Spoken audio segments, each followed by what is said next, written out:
ஆண்டவரோட நடக்கும்போது நமக்கு ஆலோசனை கொடுத்து சரிப்படுத்துகிறத மாத்திரம் அல்ல, நம்முடைய விருப்பத்தை கூட ஆண்டவர் நிறைவேற்றுவாராம். நீங்க ஆண்டவருக்கு பயந்து நடக்கிறீங்கன்னா அப்போ உங்களுடைய விருப்பத்தை நிறைவேற்றுவார்.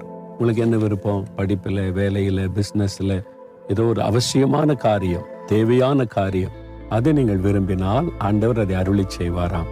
அப்போ அவருக்கு பயந்து அவருடைய வழிகளில் நடக்கும்போது விருப்பத்தை நிறைவேற்றுகிற ஒரு ஆண்டவர். அநேகர் சொல்லி இருக்கிறாங்க, நான் இன்னும் படிக்கணும்னு விரும்பினேன், ஆண்டவர் எனக்கு செய்து கொடுத்தார். இன்னும் வேலை செய்யணும்னு நினைச்சே, ஆண்டவர் என் விருப்பத்தை நிறைவேற்றினார் என்று. அப்போ உங்க விருப்பத்தை ஆண்டவர் நிறைவேற்றுவார். இன்றைக்கு இப்போ நீங்க ஜெபம் பண்ணுங்க, என் விருப்பத்தை நிறைவேற்றுகிற தேவனுக்கு ஸ்தோத்திரம்னு சொல்லுங்க. அது நிறைவேறுவதை காண்பீங்க. தகப்பனே, உம்முடைய பிள்ளைகளாகி எங்களுடைய விருப்பத்தை நிறைவேற்றுகிற நல்ல ஒரு தேவனாக நீர் இருக்கிறதற்காய் ஸ்தோத்திரம். இந்த மகளுடைய விருப்பத்தை நிறைவேற்றுங்க, இந்த மகளுடைய விருப்பத்தை நிறைவேற்றுங்க. இன்றைக்கு விரும்பி கேட்கிற காரியத்தை அவள் கண்டு மகிழட்டும். இயேசுவின் நாமத்தில் அவருடைய விருப்பத்தை நிறைவேற்றுகிற தேவனுக்கு ஸ்தோத்திரம், ஸ்தோத்திரம். இயேசுவின் நாமத்தில் ஜெபிக்கிறோம் பிதாவே, ஆமென்.